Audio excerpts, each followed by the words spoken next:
strengthen our preparedness faster and better, to invest more and to invest smarter.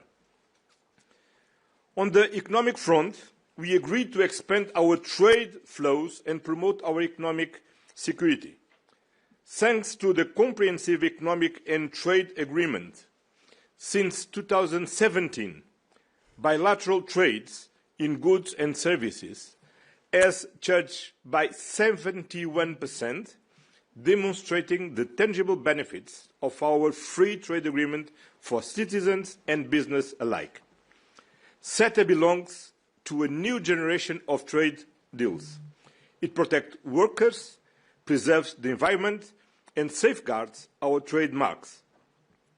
Now, we are working on expanding this relationship and broadening our cooperation. Our new joint agenda will allow us to work more closely in the fields of digital trade, energy security, labour mobility, and the supply of critical raw materials. We will join forces in the global race for artificial intelligence and other breakthrough technologies. And we will also foster people-to-people ties and promote exchanges in education and innovation while firmly defending academic freedom.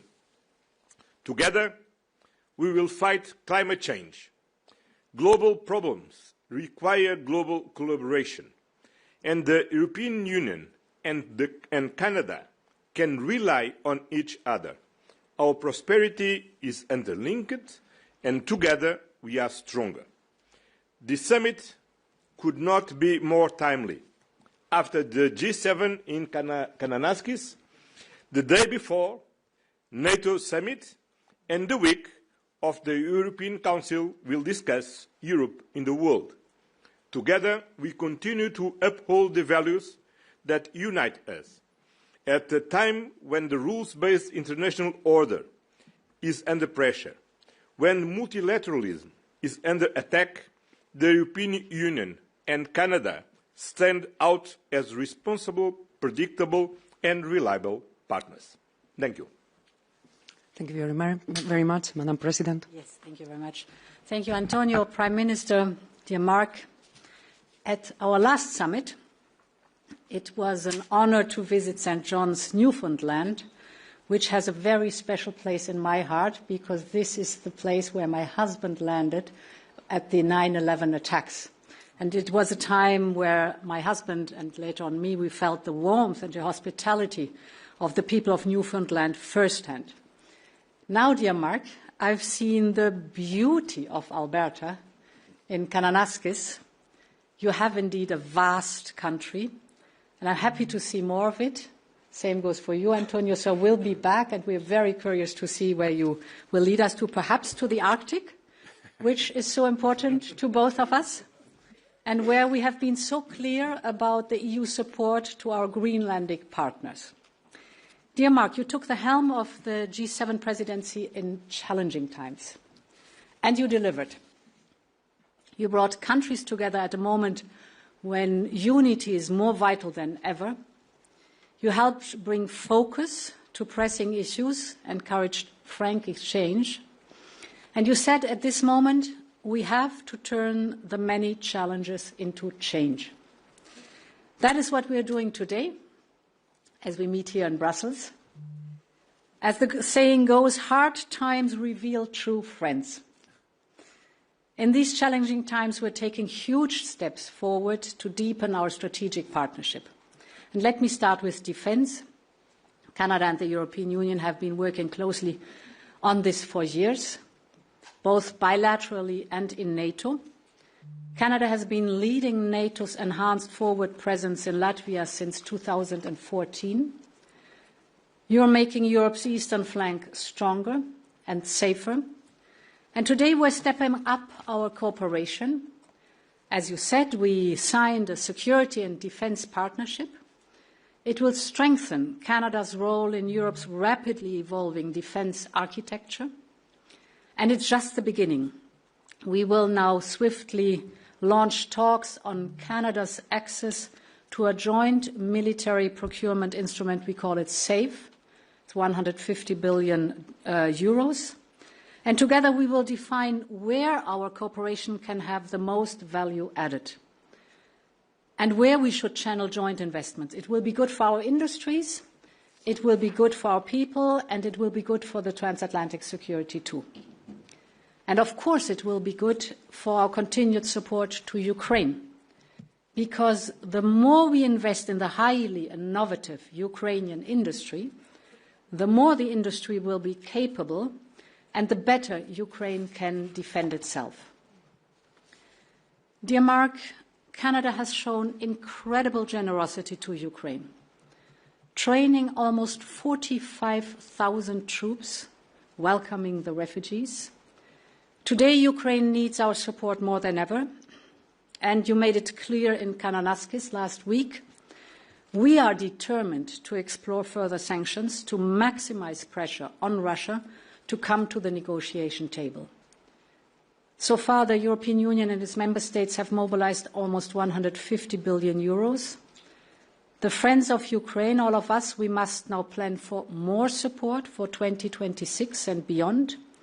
And of course, our focus is turned to the Ukrainian Recovery Conference in Rome in July.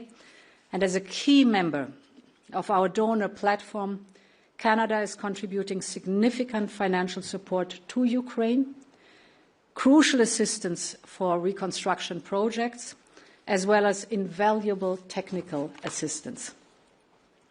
In Kananaskis, we also discussed the importance of open, stable, and free trade among partners. It's a powerful foundation of our prosperity. CETA is our shared success story that illustrates this perfectly. And indeed, Antonío, you mentioned the 17% increase in trade since 2017 in numbers. It is, in 2023 alone, total trade reached an impressive 123 billion euros. And thanks to CETA, the EU's GDP grew by 3.2 billion, while Canada sees a 1.3 billion euro boost each year. So CETA stands as a strong symbol of the power of free and fair trade. I must say 98% of our tariffs line are zero. I repeated, zero. We know that the ratification process is still ongoing, but we are committed to get this done. That brings me to our economic security. Critical raw materials are at the heart of this effort. Canada is uniquely positioned with your unique resources. 90% of your mineral output is exported. That is music in our ears. And the European Union is, of course, proud to be the second largest customer. We want to deepen our cooperation with Canada by reinforcing our strategic partnership on raw materials. But our ambition goes far beyond that. That's why I'm pleased that we've agreed to launch the EU-Canada Industrial Policy Dialogue. That is a forum that will provide an opportunity for business leaders, government ministers, and commissioners from the European Commission to meet so that they can explore first-hand ways to strengthen our transatlantic supply chains in critical sectors, for example, sectors like clean technologies. Finally, a word on tech and innovation. We're home to world-class talent on both sides of the Atlantic. They are already working via Horizon Europe, the world's largest innovation program, but we can and we must do more to stay ahead in the global tech race, especially in digital. Building on CETA's success, I'm pleased that we've now agreed to launch work towards a digital trade agreement. On top of this, I think we should deepen our research cooperation in strategic technologies like quantum. Let's connect our supercomputers. We also want to explore Canada's participation in our AI Factory initiative. And just as in defense, we should align our standards. That means working towards mutual recognition of certifications for AI products, cybersecurity, and beyond. Later this year, we will hold the first EU-Canada Digital Partnership Council. It will give us the opportunity to go further. Dear Mark, thank you again for this great and productive summit. It's not over. We still have the dinner. This is the beginning of a new chapter in a long-standing friendship between Europe and Canada. Thank you very much, Madame la Présidente, dear Ursula. Thank you, Monsieur le Président, dear Antonio. Be careful what you wish for. The location of the next summit, you mentioned the Arctic, where I'm from. Last time the European Union was at a summit in the Arctic, it was in Iqaluit in February, which was a G7 summit. I remember it vividly. And I remember this. It was the start of the sovereign debt crisis that affected a number of countries in the world. Okay? Think about the difference between then and now. Think about the institutional changes in Europe. Think about what's happening in the world now in terms of the threats financially, the threats geopolitically, and the stability and the resilience of the European Union. And the fact that the European Union is looking to build positively. We're honored that part of this building is with Canada. But it shows how much has changed and how much changed when you stay true to your values and stay focused. Alors, en ce qui concerne la valeur et le mandat du nouveau gouvernement canadien, nous avons un mandat fort qui consiste à diversifier, à renforcer nos partenariats internationaux, à trouver de nouveaux moyens de coopération et de connexion et accroître la sécurité, la prospérité et la stabilité chez nous et à l'étranger, sûrement y compris l'Ukraine. Pour remplir ce mandat, nous nous tenons d'abord à nos alliés les plus fiables, ceux qui partagent à nos valeurs de démocratie, de liberté et de souveraineté. So we're meeting now in that context in, as you just said, in hard times. We might say even a hinge moment of history, a world that's more dangerous and divided, a time where the rules-based international, the global order, rules-based global order is under threat, in a time when technological change is accelerating. And we really have two choices as a jurisdiction, as a country in this circumstance. We can nostalgically look back and long for the old order to somehow return, or we can build a new one with purpose and partnership. And as the most European of the non-European countries, Canada looks first to the European Union to build a better world. And that's what today is about. It's about building on our triple alignment of values, of interests, and of trust built over the years. And so today, this is a new era of cooperation. Our strategic Canada-EU or EU-Canada strategic partnership for the future will build a new and deeper relationship that brings us closer together, from defense to digital, from supply chains to security. We're launching comprehensive negotiations across multiple areas of cooperation, connection, trade, security, digital, climate. And this will make us both more resilient and more prosperous. In many respects, what we're committing to, from our perspective, Canada's perspective, is an ongoing process to an ever closer partnership that will bring our people closer together. Ensemble, le Canada et l'Union européenne pourront créer davantage des opportunités pour les industries et les travailleurs grâce à des échanges plus fréquents et à une meilleure harmonisation des réglementations. Nous pourrons être plus compétitifs grâce à des chaînes d'approvisionnement plus solides et plus stratégiques, et nous lutterons contre les changements climatiques et nous bâtirons des économies plus fortes grâce à une coopération renforcée de nos systèmes de tarification de carbone. We also, in this more dangerous and divided world, must be prepared to defend our people and our values, to secure our sovereignty and protect our allies. And to these ends, we will be in The Hague tomorrow with new commitments, significant commitments to our own and our mutual defense, meeting our NATO targets, further accelerating investments in coming years, but doing so, the EU and Canada with this new security and defense partnership, which provides for this increased cooperation across the full spectrum of security. It will help us deliver on our new requirements for capabilities more rapidly and more effectively. It will help build our industries, secure our jurisdictions. So we are very pleased to be taking this important step towards participation in SAFE as part of Rearm Readiness Europe, bringing shared expertise, joint research and innovation. You know, at its core, final word, Europe was born as a project of peace.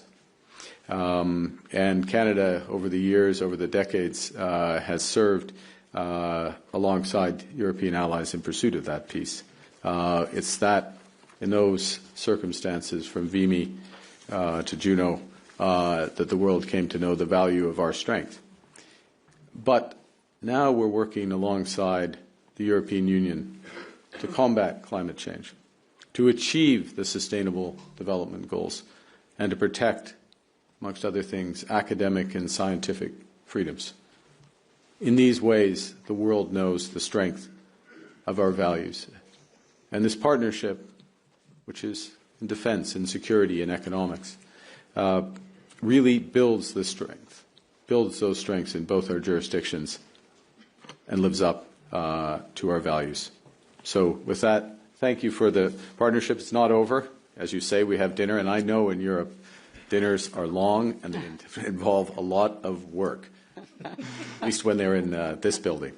Other dinners in Europe are long and involve very little work, but this one will involve a lot of work, but so be it, because we have a lot of work to do. So with that, I'll hand back for questions. Thank you. Thank you very much, Mr. Prime Minister. We will now open the floor for some questions here in the room. The journalists will have to reach out to the microphones on both sides. Please identify yourselves and the media you work for. Sir. Good evening. Murray Brewster with CBC News. My question is for Prime Minister Carney. Prime Minister, if you could answer in both French and English, I'd appreciate it. This partnership that you've signed today, and recognizing that there is still some negotiation to do, Europe has its own defense industrial capacity challenges right now, just like Canada does. Can you explain how this particular partnership that you've signed today is going to get military equipment into the hands of the Canadian forces quickly, how it's going to expand Canada's defense industrial base, and how are you going to pay for it? Yeah. So thank you very much for the question. The first thing, in terms of the challenges / opportunities that exist both for Europe and for Canada, is that we're both embarking on major investments in our defense capacities. We have some complementarities that will allow us both to move more rapidly because we have excess capacity in certain areas. For example, one of the things we need in Canada is just straight munitions. Okay, a very simple thing. Cooperation in aerospace, where there are complementarities both in European leadership, but also some Canadian leadership as well. Complementarities in areas related to, sorry to use the jargon, but the defense industrial pledge, so related defense spending that has dual use or other uses. And President von der Leyen mentioned AI and cyber, those areas which will be incredibly important for defense. So right at the point where both of our jurisdictions need to increase to combat defense threats, we pool our resources, or we can pool much of our resources. We'll be more than the sum of the parts. And as we build up those resources, we can do those in a way that's complementary and mutually reinforcing. One of the ways we can pay for this is the fact that what we will do should be more efficient for both of us, should be more cost-effective for both of us. The second thing is to recognize that if we do this right, we will also be building our overall economic capacity, which will be part of what's self-reinforcing. Et puis, en français, en effet, C'est une question des avantages de travailler ensemble, d'avoir des synergies entre les investissements européens et celles du Canada. C'est le moment où on peut mettre l'avantage, ou prendre l'avantage des différences entre les deux industries. Par exemple, en ce qui concerne le secteur aérospatial, il y a des complémentarités, en effet. Et puis, dans les nouveaux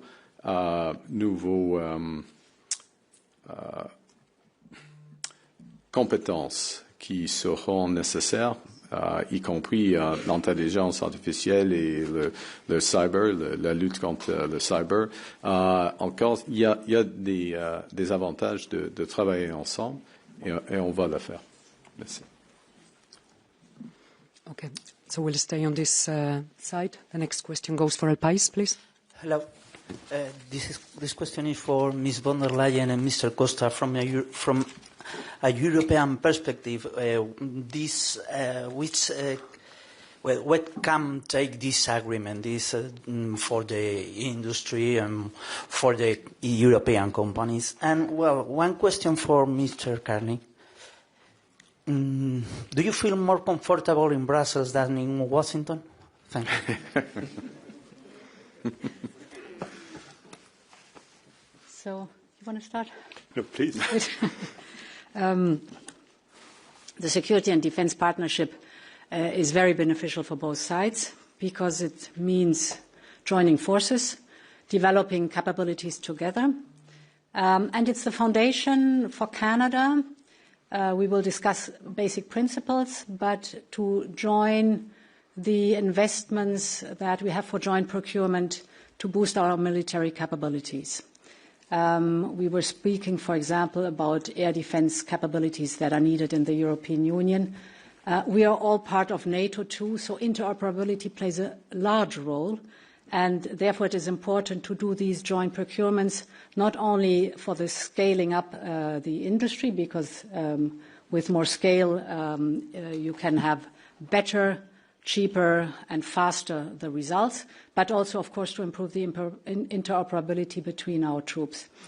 The principles are things like reciprocity, so the access to the defense industrial base from our side in Canada, but from Canada's side also in the European Union, or, for example, the security of supply, that in a moment of crisis we can rely on each other, that the supply will continue and will not be cut off. We had the positive experience in COVID that the supply stayed stable on both sides. So these are principles that we will define together, but then the access of Canada to our joint procurement in the European Union is the doors open. Yes. Well, in terms of relative comfort, well, it's very hot in Washington right now and very humid. I'm sure the dinner will be better, with all due respect to our American friends. It'll be better than it would be in Ottawa. The dinner will be better tonight. Look, I would say in terms of the terms and what we discuss around an economic partnership, we have similar views in terms of the importance of labor standards. We have similar views in terms of addressing sustainability and building sustainability. I think we have similar views in terms of how we develop a true partnership in matters of defense. And I'll add one other point of, I don't want to say this is comfort, but it's effectiveness with respect to Ukraine. The European Union is preparing its 18th sanction package, a very significant package of sanctions. We've just released our latest sanctions, financial sanctions, against Russia, against the Shadow Fleet, against enablers of the Russian regime. We have just committed additional financing to the Ukrainian government and additional military assistance to Ukraine. As President von der Leyen mentioned, we will be participating in the foreign ministers here. We're participating in the reconstruction conference that Italy is leading on behalf of the European Union in a few weeks, because we know, and this is the other element of comfort, that we will stand up and defend these fundamental values international law, territorial integrity, the rights of state, and democracy is represented in Ukraine. So yes, we take comfort from that alignment, and it is a very effective partnership as a consequence. Thank you. Thank you. We'll take a question from the right. The lady in green, please. Bonsoir, Valérie Gamache de Radio-Canada. Merci de nous accueillir d'abord. Monsieur Karni, si vous pouviez répondre en français et en anglais, Madame von der Leyen, si vous pouviez répondre également à la question. Le secrétaire général de l'OTAN aujourd'hui a affirmé que les frappes américaines en Iran ne violaient aucune loi internationale. Est-ce que c'est aussi votre avis? Alors, il y a plusieurs aspects de cette question. En ce qui concerne l'Iran, depuis des décennies, l'Iran a essayé de développer des armes nucléaires. Premier point. Deuxièmement, depuis des décennies, l'Iran a exprimé un désir d'éliminer l'État israélien. Depuis des décennies, l'État iranien, selon le Canada, a été et est encore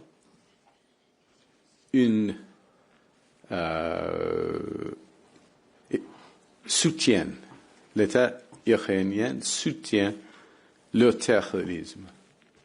Et le corps des gardiens de la révolution islamique est sur la liste des organisations terroristes au Canada.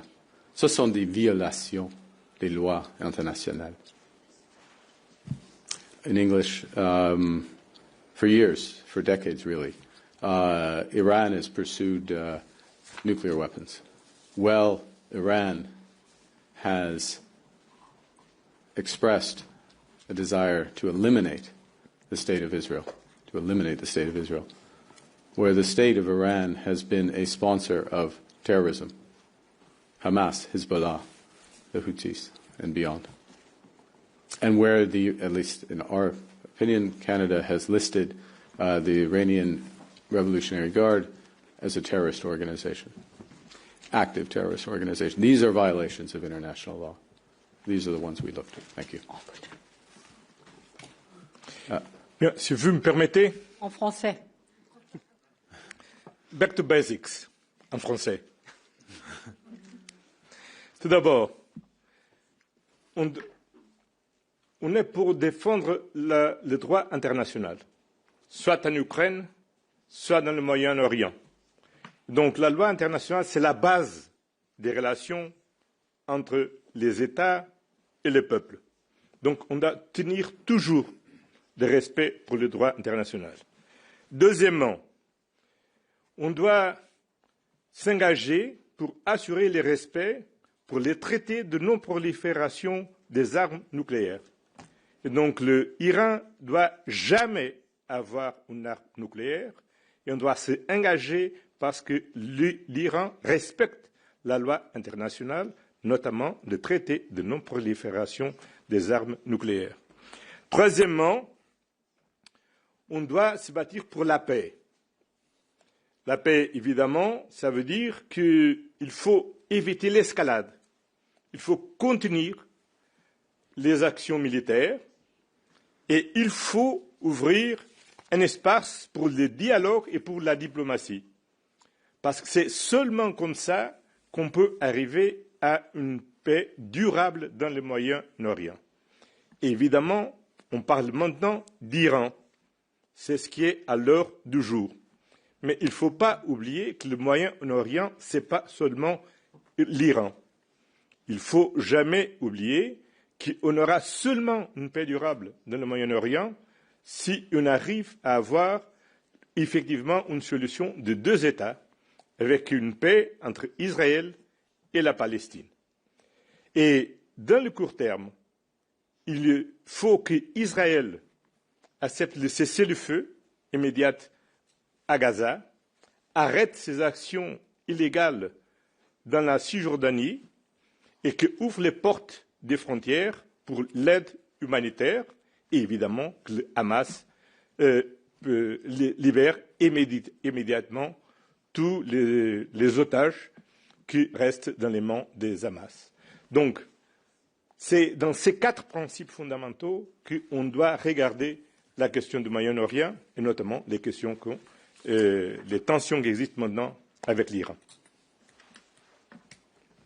Okay, we have time for one more question. Kim. Thank you. Kim McCrail from the Wall Street Journal. I'm turning us to trade, if you don't mind. A question for President von der Leyen to begin with. On Friday, the U.S. Trade Representative's Office circulated a document it referred to as a draft agreement on reciprocal trade. It includes concessions on the Digital Markets Act, on the Carbon Border Adjustment Mechanism, and methane rules. I'd like to know from you, is the EU prepared to sign on to a deal with the U.S. that includes changes to existing regulations? And I also have one trade-related for Prime Minister Carney. What options is Canada considering besides higher tariffs on U.S. steel and aluminum if the U.S. and Canada don't reach a deal on an economic and security pact by July 21st? Thank you. So without going into details of the trade negotiations, in general, negotiations are only closed at the moment everything is negotiated. But I'm very clear on some topics that touch the sovereignty of the decision-making process in the European Union. This is for us absolutely untouchable. So we're very clear about that. Of course, we discuss tariff lines. We discuss non-tariff barriers like standards and norms, for example. We discuss strategic purchases. We discuss all these topics, but where it is the sovereign decision-making process in the European Union and its member states that is affected, this is too far. Okay. We're getting late, so I'll answer quickly. The first is that, look, what options are we considering? I'll give you an open answer. We'll do what's right for Canada. We're working hard to get a deal, but we'll only accept the right deal with the United States. The right deal is possible, but it's nothing's assured. But what we're going to do, irrespective of the outcome, is we are going to build trading relationships with like-minded partners, reliable partners, partners that are aligned with our values. It begins here, and you see the ambition in this partnership and the scope of ambition, and that's the future of trade. That's the future of trade. The future of trade is digital. The future of trade does take carbon into account. Carbon is trade, right? The future of trade does have this defense cooperation. It is consistent with industrial policy, recognizing that industrial policy amongst allies, we're all going to NATO, but only some of us in NATO are talking about an allied industrial policy that will make us stronger. That's the future of trade, not a narrow discussion on tariffs. Thank you. All right, that's a wrap. Thank you very much. Thank you very much for joining us. You will find all the materials and outcomes of the summit in the Council website. And well, I wish you all have a nice evening. Thank you.